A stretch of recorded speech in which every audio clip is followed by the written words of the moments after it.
All right, welcome back to Words of the Wise. Today I have Chief Hamblin from Rangeley PD. He is coming up on 20 years in law enforcement, and I'm really looking forward to this conversation. So, welcome to the show, Chief Hamblin. Thank you so much for being here. Thank you for having me. Excited to be here. Of course, almost 20 years coming up. 20 years, December 15th of this year will be 20 years for me.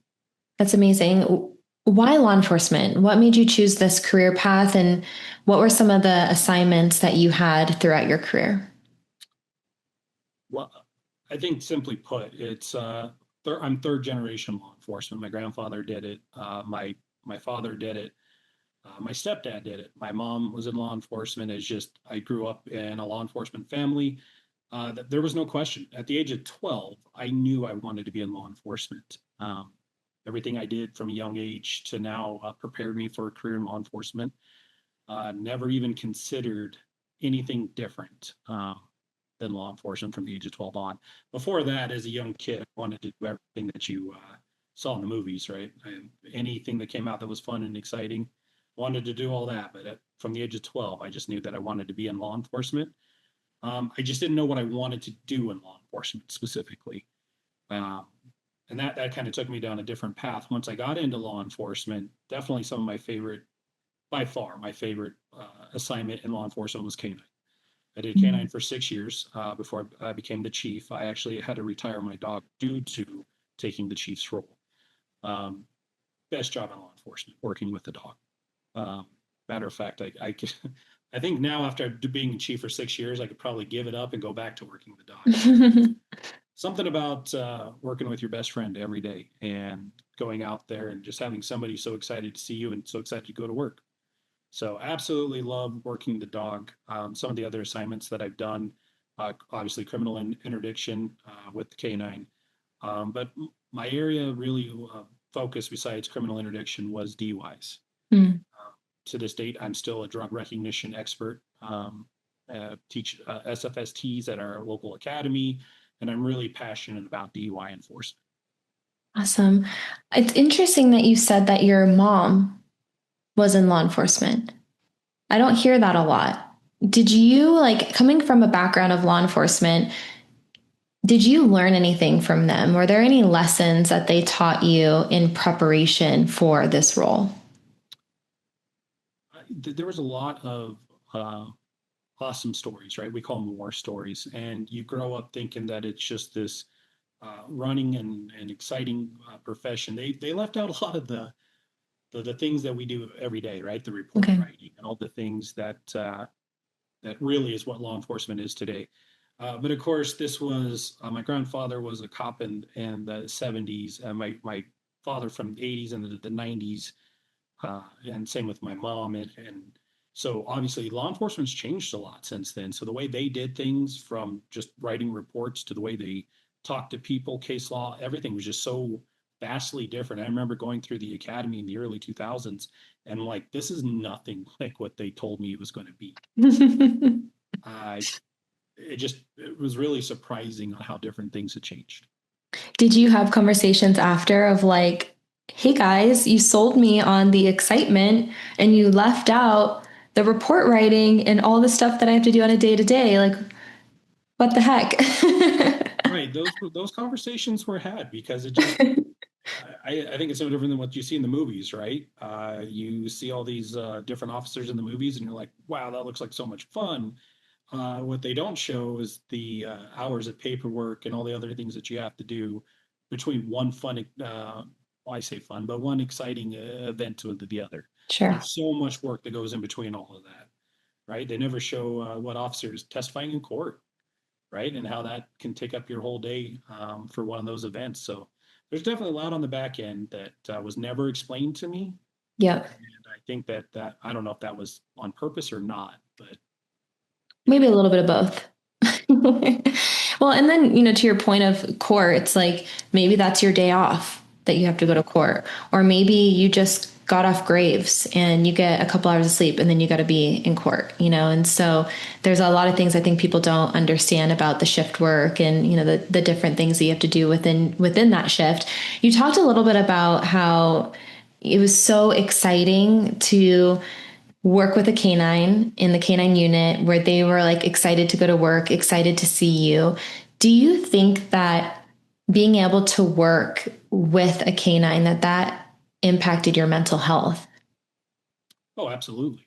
One of the big differences right away from working with the canine is when you're the canine officer, everyone's excited to see you. It's Mm, not really because of you, it's because you have the dog and everybody wants to see the dog. It's the best PR tool in law enforcement, in my opinion. yeah.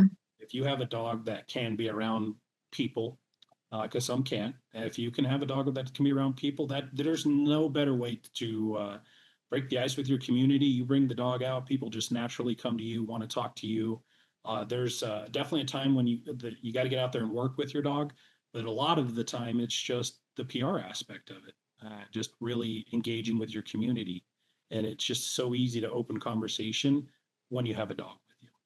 Yeah. Well, and I know too, a lot of agencies are trying to get dogs to help with emotional support, and that's on both sides within the organization but also with victims, to get them to open up and feel more safe and comfortable. And so we're starting to see more utilization of animals and dogs within law enforcement, I think in a lot of different ways, which is kind of cool.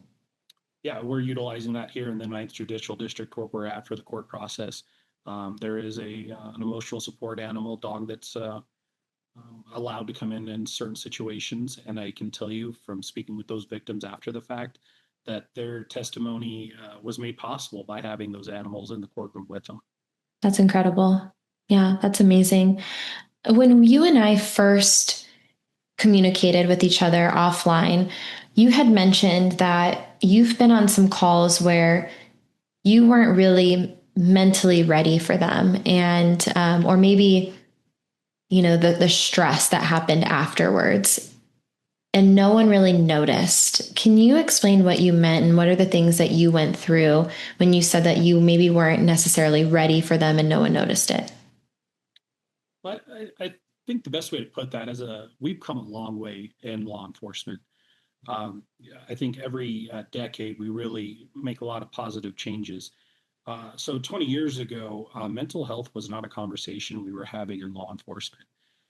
You were expected to go and deal with situations where people are, I mean, if you really think about it, why do people call 911? It's because they're having the worst day of their lives or somebody else is having the worst day of their lives.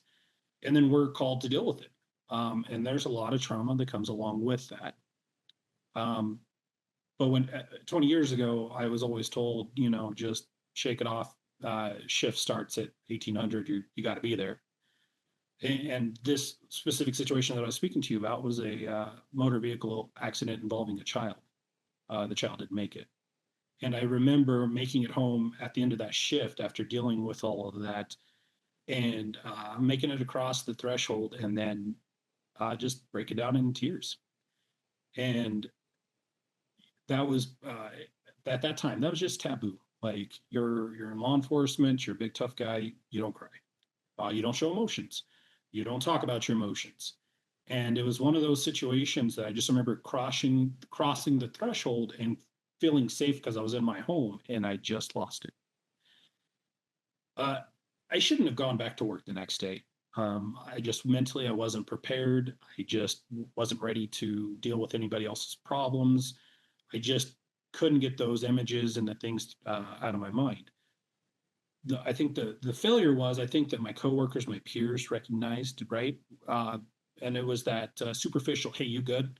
But they didn't really want me to talk about not being good. It was just something you say to your peer and your coworker, hey, you good? I think where the failure was is I think that even though I didn't directly say because it was so taboo, the leadership never asked. They Mhm. never inquired. That was the expectation from the profession. Yeah, today sucked. You saw some horrible things, but you got to be here on shift tomorrow. Yeah. It's interesting. I think that we do that. we do that superficial, hey, are you good? Still today, I think. And I think things are getting better. And, the more we have conversations, the more you start to see people actually looking out for each other, especially in law enforcement. But how many times throughout the day do you just walk through, your house or like the office and say, like, hey, how's it going? Good, good. Yeah, yeah. And it's all this superficialness. And I think that we have kind of conditioned to do that. And I do think that it's twofold. It is a disservice if you're going to ask the question, but you don't really care, and but I also think that we're also conditioned to not just like lay out all of our stuff to people, in those moments. And so like when is it appropriate to say, no, I'm not okay? And if you are going to ask someone, are you okay? Are you willing to actually hear the answer to that? Or are you just saying it to say it? And I think that we are conditioned in both ways just to say good, you know? Oh, I agree. And I 100% agree with that. I want to tell you, though, that I've seen that culture change over the last 20 years where it was just taboo. You didn't ask. And now I think that there are those in leadership and just in law enforcement in general who genuinely care Yeah. because now it's okay to say mentally, I'm not good today. Yeah. Right? The push on mental health over the last 10 years specifically has just been great. Uh, we're we understand that you go and deal with somebody else's trauma like that, you don't get out of that unscathed, right? You get a little bit of that on you regardless of what it is. And we're now to a point where it's okay to say, hey, stand up and say, hey, I'm not okay today, and that can be addressed. Before it was told when I was a young officer that if you mentally weren't okay, you were going to be blacklisted from law enforcement, you would never work again. um, and so you had to keep up that facade no matter what. And I just feel Yeah. like even though we're not where we need to be just yet, man, we've made some really good strides in that direction about understanding that we deal with trauma every day, and we need to help law enforcement and other first responders deal with the trauma that they have to see and deal with. I agree that it's an incredible stride. Where do you find the balance between, you know, and this is a conversation I've had a few times. There is a level of needing to be able to still go to the next call. Where do you find the balance between not being okay and giving someone time off and someone needing to go to the next call? So I think that the key there relies in your peers and your immediate supervisors. Some of the most important positions in law enforcement are your corporals and your sergeants. Their first line supervisors, they tend to have a better, a more close relationship with the line level people. And you have to have a lot of trust in them to know when their people aren't okay. When you work with the same group of people for years, you understand when they're having good days, bad days, and you really need to rely on them to be able to say, hey, Officer Smith is not doing well. He just came off of this call.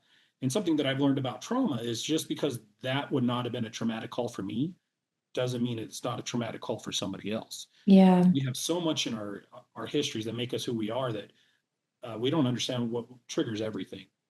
But what we can see is how somebody responds after the fact, Yeah. right? And so when we realize that somebody is not doing well, then it's up to that sergeant, corporal, low line supervisor to say something, either pass it up the line, pull them off the calls, do something about it. Just don't let them go to the next call. I think history's shown us what happens when law enforcement's not in a good headspace and they go to the next call and then they do something that they wouldn't normally do. So we Right. have to intervene at that level and do something about I love that you mentioned having empathy for people and understanding that just because it doesn't impact you doesn't mean that it's not going to impact somebody else. And I think that I've had to learn that throughout my life because I came from, a childhood that was really hard. And so I think my threshold for things was maybe a little bit higher because I had experienced so much childhood trauma and adversity in my life. And I remember being younger and friends coming to me and they were like so sad that their parents were getting divorced. And me being like, are you serious? And I remember like being so judgmental of that and being like, get over it, like my dad's in prison or like whatever, And so it took me time to have that empathy for other people and to recognize that just because something isn't going to impact me does not negate the fact that it is really challenging for this person to be going through a divorce or whatever it is that they're experiencing in their life. Do you think that because you had that experience 20 years ago, where you felt like it wasn't okay to not be okay, that has given you a bigger sense of empathy and it has impacted the way that you now lead your organization today?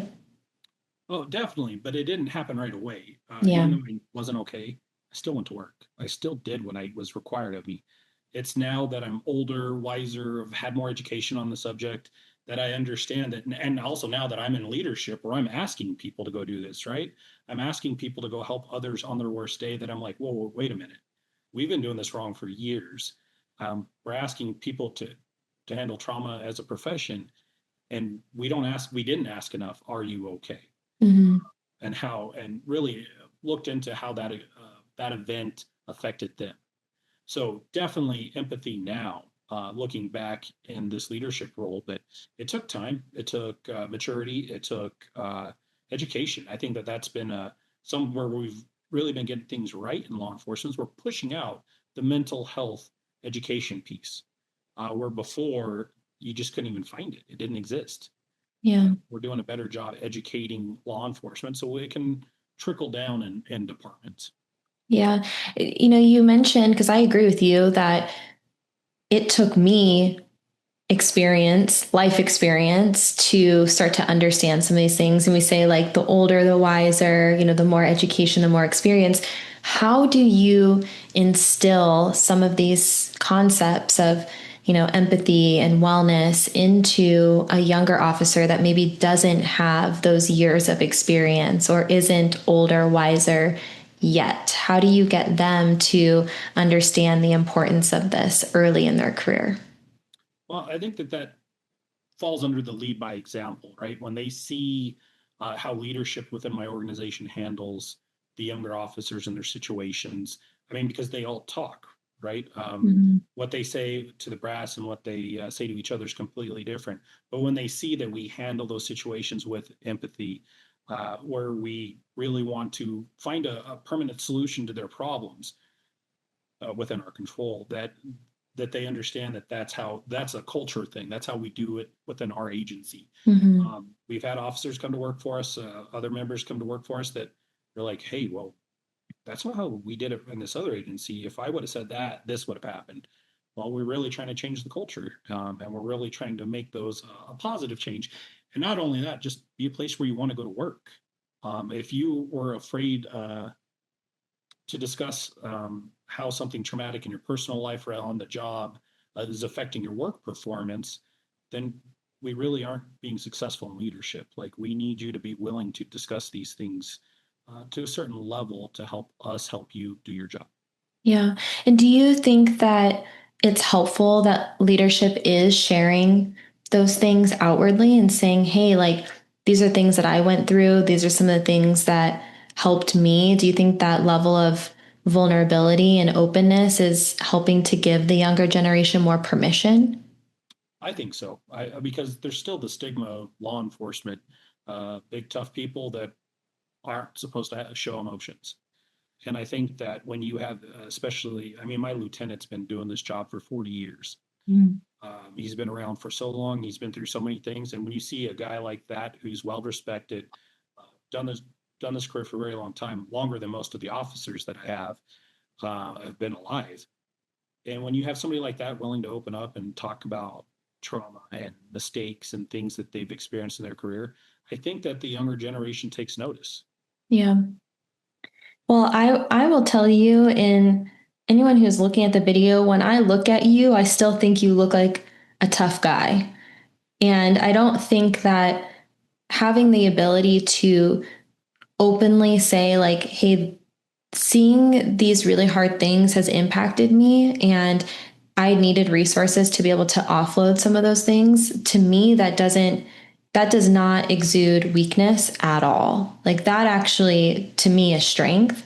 And so my hope is that through these conversations, there's that mental shift that happens, that just because you need to talk about stuff, just because that you need resources to help with the traumatic things that you see, does not equal weakness, or that you're not a big tough guy or girl. I think that those are completely independent of each other. Well, thank you, and I agree. I mean, honestly, that's the reason why I'm here with you today. My my motto is to lead by example, and I'm telling my people like it's okay to talk. It's okay to talk about your tough days. It's okay to be vulnerable, right? I actually am in agreement. I think it makes us better officers Mhm. because we're people. We're people first. We're officers second, and we all have trauma. We all have issues. Nobody's life is absolutely perfect, and it's okay to talk about these things. It's just it's a culture change. If you would ask me, if you would have asked me to have this talk 20 years ago, I would have been like, no way. Yeah. But that maturity and the culture change, and now also being in the position I am, I don't have to worry per se about what. There's nobody above me per se to really knock me down for wanting to speak out about this. Which is when you're a younger low line officer, you're always worried. Well, what's my captain, lieutenant, sergeant? What's the chief sheriff going to say if I speak up this way? And I really want to show my people and others in law enforcement it's okay to sit down. Let's have those tough conversations. We're only going to be better for law enforcement for it if we do talk about these tough, uncomfortable things. Yeah. And when we talked, you said that maybe one of the biggest mistakes that you made was holding everything in and not talking about things. What was the turning point that got you to open up? And what are some of the resources that you use to be able to offload that? That's hard. Yeah, I want to tell you, it felt like it happened overnight. It was one of those situations where it was just like lightning bolt, epiphany moment where you're just like, this isn't going to work. I honestly, I think that there was some personal life trauma that just kind of clicked things for me. Because, like I said, there's a culture change in law enforcement, but at the time, all the way up through my personal life, professional life, never talked about anything. It was just roll with the punches, do what I got to do, and meet those standards, and just move on. And then seemingly it was overnight. It was like I can't continue to do this. I'm going to end up, on medication, all these different things if I don't speak about it. And what I learned from that is that when you do speak about things, it's like that pressure cooker, like just sitting here and talking to somebody about some of those things, all of a sudden a little bit the pressure was off just a little bit, and then a little Mm, bit you have another conversation, a little bit more and a little bit more. But it took a little bit of personal life trauma for me to realize like I that pressure cooker was finally full, yeah. and I need something was going to give, right? And unfortunately for a lot of those in law enforcement, that's when a lot of bad decisions are made or things are done that you can't come back from. And for me, I decided I was going to just reach out and talk, and I started doing so. And it's consistently gotten better by being willing to talk about things. I understand for a lot, sometimes it's hard just to get started. But once you get started, what I found for me is it was pretty easy just to let it out, right? Word vomit per se, and just really open up. So I really like that imagery of the pressure cooker. I actually haven't heard that yet. I've heard, the backpack or the rucksack. I've heard the balloon, where it overflows and you start to kind of let the air out. But the pressure cooker, I think, is really effective. And um, there's always, I think, in everyone's life, this kind of crossroads moment, where you've reached this decision in your life of, do I keep going this way or do I make a change and go this way? And it sounds to me like there was this moment in your life where you're like, if I go this way and I don't talk about these things and I don't deal with that, that could result in, um, negative things happening, regardless of what it is, in your personal life, maybe decision making on the job.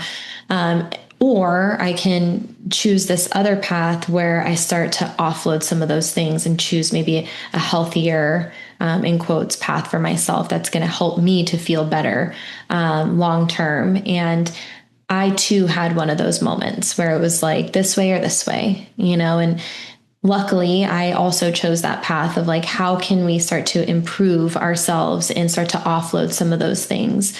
And it's life changing when you do finally have those resources where you feel better. It feels like freedom. And I think that we don't realize how bad we feel sometimes. We are so highly adaptable as humans that we adapt to really any environment that we have to, or we need to. And I didn't realize like how much stress I had, how much anxiety I had, how bad my panic attacks were, my flashbacks were, like how like crappy I felt from, drinking and smoking cigarettes and eating. I think that you just don't realize how bad you feel sometimes until you start to feel the opposite. And then when you feel the opposite, you never want to feel that way ever again. And so I think that it's extremely important for people to be able to find freedom from the things that are weighing them down. I agree. And I think that what was life changing for me is I didn't realize at that point until how much my professional life affected my personal life. I didn't Mm, talk about my professional life, so I didn't talk about my personal life. But those two run hand in hand. I know that law enforcement specifically, or first responders, I would say, feel like, well, I leave it at the door. That's a great philosophy, but it doesn't happen often, right? Because you still have to deal with those thoughts and all the things that you've dealt with throughout your shift. And when I realized that, because I started talking to my professional life, which therefore helped me in my personal life, the same thing. The personal things you got to deal with, it helped me open up and talk about those as well. And it's just like we're relieving that pressure cooker, and you're just like, well, now I don't feel like I'm going to explode anymore. And yeah. then it becomes a manageable thing. And then it becomes like, okay, uh, another analogy is the bucket. You're filling your bucket, and sometimes you got to take a little bit out so that you can put more in later. And it just really helped me understand that there are those forks in the road if you don't address things, if you just let things sit. So I'm a big believer in communication and talking things through, because most things can be figured out if you want to sit down and communicate with somebody. Yeah. And I know that you, as an organization, you offer free therapy for your people, and it's been really successful. So I want to kind of let you have the floor in explaining how that came about and how did you create that trust for people to utilize it? Well, so it starts with a couple different things. One, like the culture that I spoke to you about before. You could never admit that you sought therapy, and I think that there is sought therapy help. I think that today that there's still some of that. There's still some of that stigma about seeking professional help. Not as bad as it was, but they're still there. So when got into leadership, what I wanted to do is make sure that I made it where my people, and that's professional or sworn, could seek professional help, paid by the department and completely anonymous. So the way we were able to do this, we're not a large agency. A lot of large agencies have in-house therapists. And I've heard from those chiefs and those other officers about the stigma of being called in or being seen at the in-house therapist. Mm, We don't have that. We're a small agency. We have a staff of approximately 20. So what I did is I contract with a law enforcement specific therapist, and it's done via Zoom, but it's completely anonymous. All we do is we get a bill with a random number attached to it. So they know who it is. We don't know who it is. And when we took the stigma away of seeking help, and just made it available, they have the numbers, they have all the contact information for this group to reach out directly. They don't have to go through anybody. We, once a year or as needed, I guess it's quarterly, we provide this company with a roster of everybody who's approved. And as long as your name appears on that roster, you get those services. And we took away the stigma of it reporting to us or letting anybody else know you're in therapy. And what I'm proud to say is it works. We're getting bills, people are using it. And there was no guidelines put on it, right? Because, like I said earlier, just because it wouldn't be traumatic for me doesn't mean it wasn't traumatic for you. And what I pushed out to them is like, hey, don't wait till you have a traumatic issue to the point where you're in danger. If you feel like you need to talk to somebody and you can't do it amongst your peers or your family or somebody like that, if you need somebody with a professional edge to it, utilize the service, and no one's going to be any the wiser. Of course, the downside I think is sometimes conversations are better in person. Um, but this way, it's completely, I mean, anonymous. It's not somebody you're going to run into. I mean, we have less than 5,000 people in our community. You wouldn't want to run into your therapist at the grocery store, right? I mean, you just there's some benefits to doing it anonymously, completely, and not having to see this person later on after you just bared your soul. So it's been working.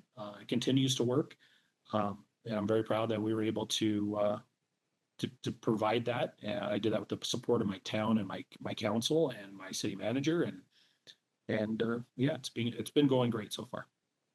I can see just from your face, like how proud of that you are, when you said it's working and you had the smile. And I think that to me, like that's the ROI, right? And we talk so often about like, well, what if there's pushback or what if people don't use it? And it's like you are an example of, hey, I think that this is important. I think that my people are important. We're small, but there are options for us where we can make this happen to where it's successful.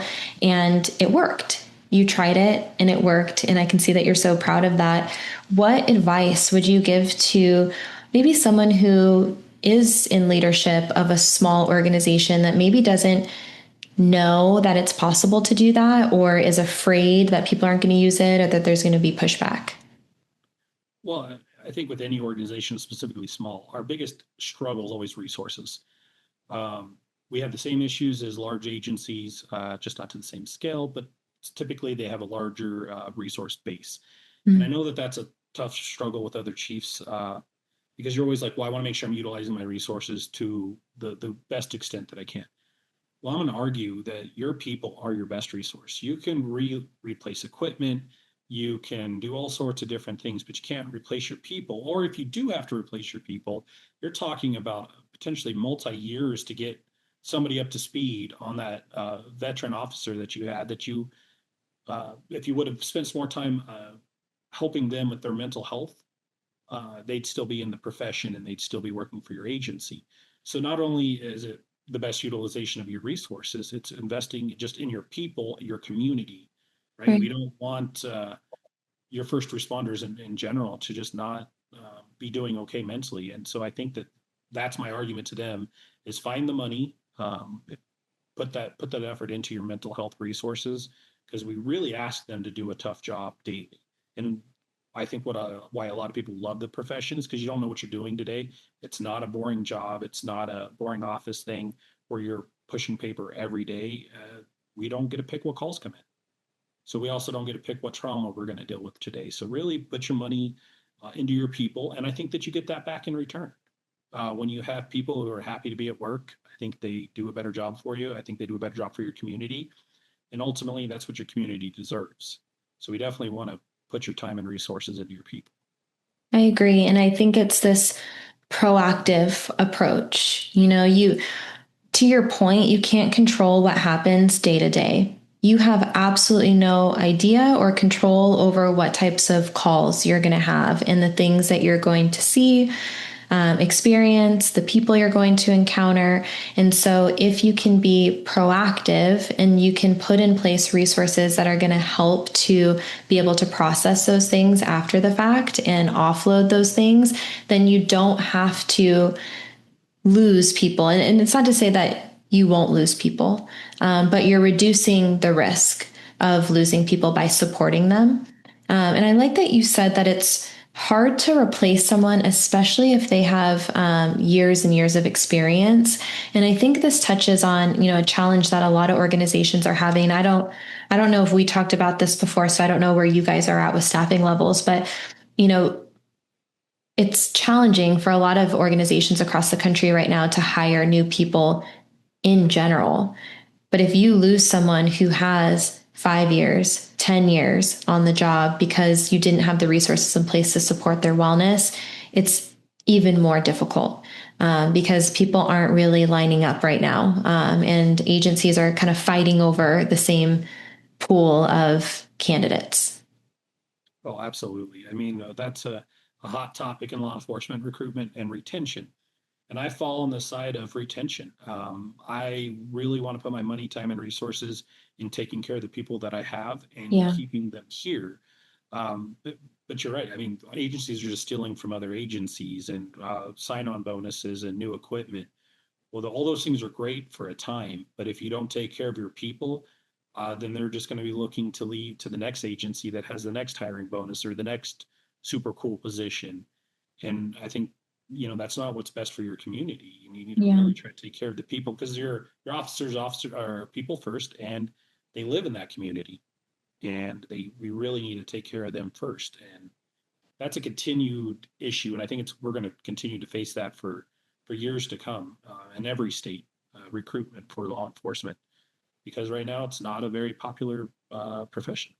Yeah, no, I like that approach of retention and taking care of your people. And to your point, I think that there are a lot of, from what I understand, a lot of younger officers that, I mean, there's obviously some people who are taking advantage of the bonuses and, all the things that are happening, and they're kind of hopping and lateraling all over the place. But from my understanding, a lot of the younger generation are looking for agencies that are going to take care of them and that are supporting their days off, are supporting, their longevity within the career and in their family. Are you kind of seeing the same thing that, even the younger people are maybe not as focused on money? They're really trying to figure out how the organization is going to take care of them.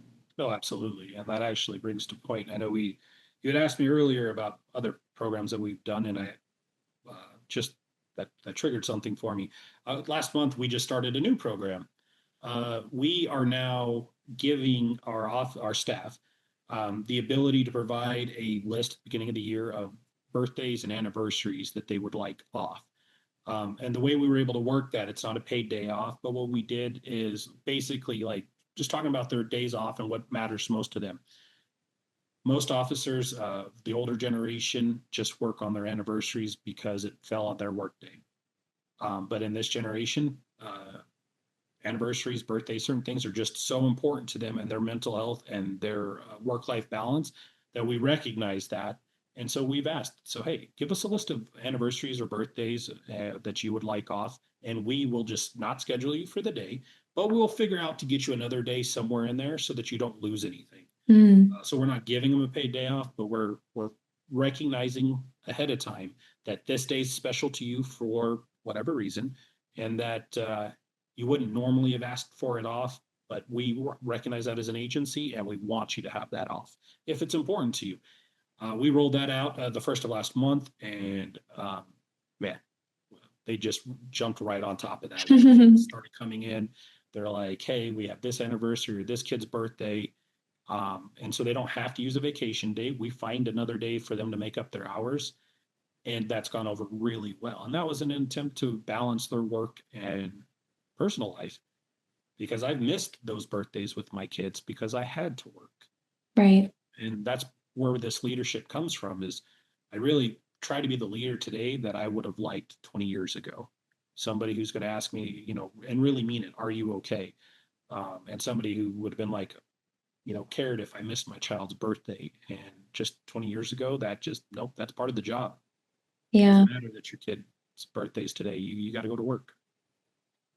I think, there's a couple things I want to say on this topic, but I do believe that we learn, from the way that people treat us, how we want to be and how we don't want to be.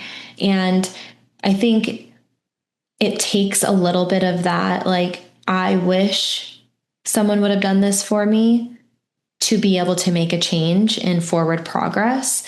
And even though that sucked and wasn't the best, in your situation, now you have this opportunity as a leader to do better and to do it differently and to support the wellness of your people and their home life balance. And I think that if we're going to have this platform where we talk about the importance of home wellness and being there for your family and having that separation between home and work, then there has to be that willingness to actually support it. And so I think that by you saying, hey, we do recognize that it is important for you to be there for your kid's birthday. And if we can facilitate that in any way, we will. It's important for you to be there for your spouse on your anniversary. And so we're going to do what we can organizationally to make that happen. I think that's great. I've never heard that before. And I think that that's, a small thing, and maybe logistically it's a little challenging for you guys, but I think it's a small thing that goes a long way. And that's why there's a couple stipulations. Like we started at mid-year, so next year we'll request those dates, at the beginning of the year, so that we have them, so we can logistically figure it out. But it goes back to what I was telling you about investing in our people. Mm. We really want them to feel like we appreciate that they decided to come to work here, and we don't want them to always be dreading about that balance. And if there's some things that are in our control, we want to help them out. And I think that this is one of those things we can, with enough notice, we can easily do. We can figure out the schedule. We can give you that day off and balance it out somewhere else. And just us trying to show them that we appreciate what they do and what they do for their community. Yeah. And you're giving to their family too. You're Oh, without giving a doubt. invaluable time, to their kids, to their spouses, to be able to have more time on those special days. All first responders are on loan from their family.